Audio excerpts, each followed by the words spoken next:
Alright, mga tropa, magandang araw sa inyong lahat.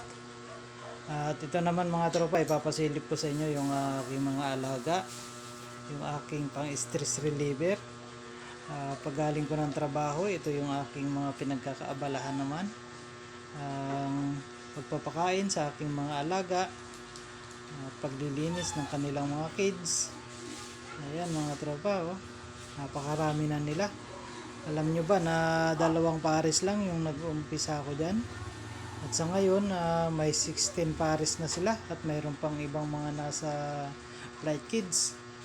Ayan mga tropa. At ito naman yung aking mga handfeed. Yan mga handfeed yan mga tropa.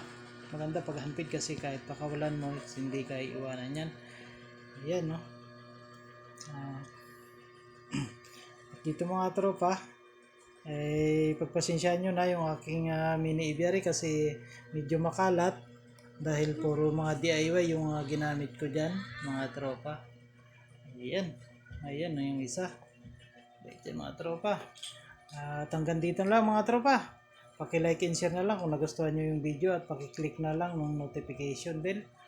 At maraming salamat sa inyo at God bless sa ating lahat.